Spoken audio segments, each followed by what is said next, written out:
Hello, friend. This is Ryan Hicks of TalkToProfit.com, and today I want to talk about how relaxation should not be the highlight of your life.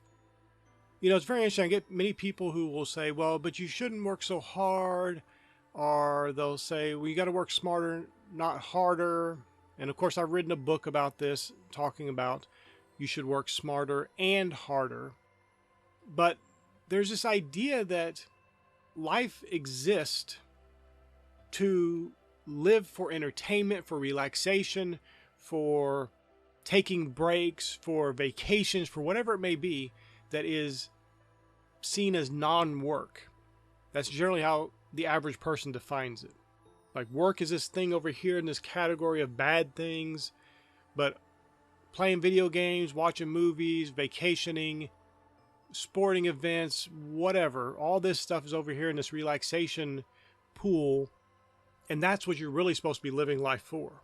You do this awful, evil thing of work over here so you can then do all this relaxation over here. But the reality is, your life should not be lived that way. Your life does not exist just for pleasure. You know, Scripture talks about, it says, the woman that liveth in pleasure is dead while she liveth. There's a spiritual death that comes to somebody who just lives for pleasure. And this is not as detailed as being a hedonist, but it's very much what many people do. They don't even realize it. They're not going out and doing all kinds of sexual things and sexual sins and stuff like that.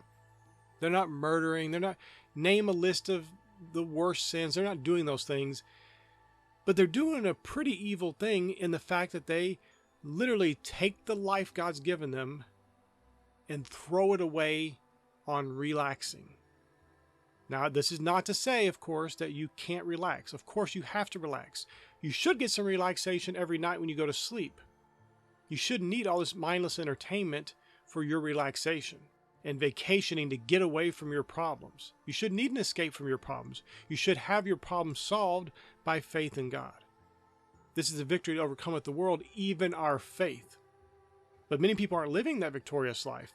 So they run to relaxation, they run to breaks, they run to all these things, time away from work, time away from productivity, time away from using their life to its fullest potential, and they think that is somehow good and that's somehow victorious. But my friend, I got to tell you, it's not.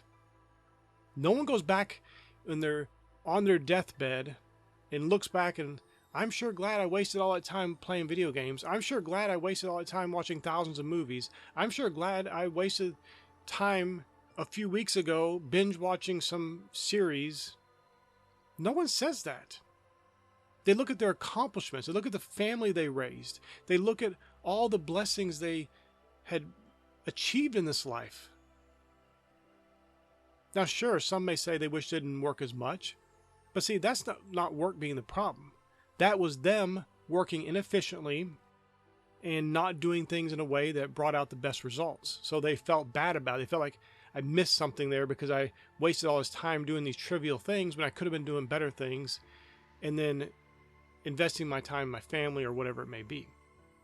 If you grew up in a even mediocrely wealthy country, especially in the United States of America, you were taught from an early age to live for entertainment. You started getting active, maybe you're doing stuff, you got a little mischievous because you were bored as a child. What did your parents do? They set you in front of a TV or they set you in front of a tablet to watch videos or play games. Most of us are taught, instead of doing this activity, trying to be productive, go over here and do nothing. That's what you're supposed to live for. That's what you're supposed to do. That's what makes you a good kid. And while the parents didn't mean to teach you that, that's what they did because they couldn't understand this mischievous kid isn't trying to be bad. They're trying to do something. They're trying to produce. They're trying to enact some creativity in this life. And so often parents shut that down by just throwing a tablet in front of them, saying, play some video games, watch this show, and have those devices babysit the children and teach the children in the ways of mediocrity. Teach the children that you just need to relax. You don't want to work too much. You don't want to do too much. And then the children look at their parents. They see their parents. What do? They get home from work. They sit around. They whine about the day at work. And they don't do anything for the rest of the day. They just relax. And so what you may have and not even realize because you haven't thought about it, and why would you? Because everybody's doing it. So it doesn't make any sense to think, why would you even consider it? But most people have been taught and they live their lives to relax. And that is a tragic way to live. Imagine living your life only to relax, living your life only to be entertained. Most people would definitely say, oh, I don't do that. But their life proves otherwise. Listen, if you don't believe me, I want you to sit down for this next week and write down every single thing you do during the day, how long you did it, keep track of what you've been doing for the day. Do that for a week. And so then when you see each day, you got a couple hours on social media, a couple hours watching movies, a couple hours maybe watching videos. And depending on the person, maybe a couple hours playing video games. And you realize you wasted 6 to 8 hours of your day just being entertained. You might start to question, wait, what am I doing? I really am living to be relaxed, living for entertainment, living for mediocrity. I'm not even noticing this, but that's what I'm doing. My actual life is showing that. And that might wake you up. Listen, this life is short. Now, I could say that and it means nothing to you. But when you realize you're wasting a third of your life on strictly being entertained, that really should be a wake-up call. What are you doing each and every day? Is it productive? Is it a blessing to the world? You could be learning a language instead of being entertained. You could be writing that great novel or writing that great book that blesses the world. You could be ministering. You could be doing something. You know, there's all kinds of good, godly charities that need volunteers, but you're spending your time, what? On relaxation.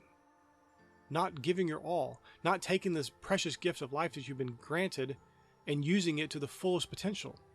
Imagine instead of going on a vacation this year, you and your family went and volunteered for 3 or 4 charities. A different charity each day. No one does that, but I guarantee if you did, you get more out of it than going on a vacation.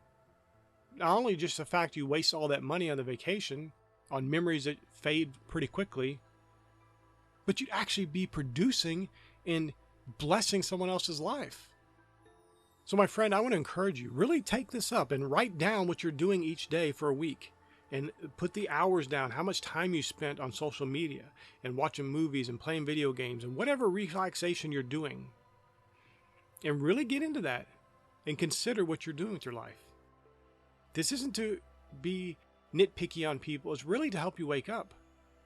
People go through their entire lives getting nothing accomplished, and then no one wants that. No one wants to live that way. And one of the biggest problems is you can get into a rut to where it's very hard to get out of. You've been walking that same rut for so long that you can't even see the ground anymore. You're way below the ground. Just doing the same things over and over and never getting anything accomplished, never producing in life, never being the great blessing that you could be. And if you're about to go on a vacation, really, I pray that you consider this. Why not go volunteer? Why not, instead of wasting all that money, if you're going to spend $2,000 or $3,000 on a vacation, why not donate that somewhere? And, this is important, and go volunteer at a bunch of organizations that help people and bless people. And watch as that helps. Watch as that is a blessing. Watch as that is way better for you than going on any simple vacation. My friend, I pray that you'll consider this, that you'll really consider that your life is not to be lived for relaxation. Relaxation should not be your only highlight in life. You should be having great accomplishments each and every day, blessing people and using your life to the fullest potential. I pray this is a blessing for you. May God bless you richly.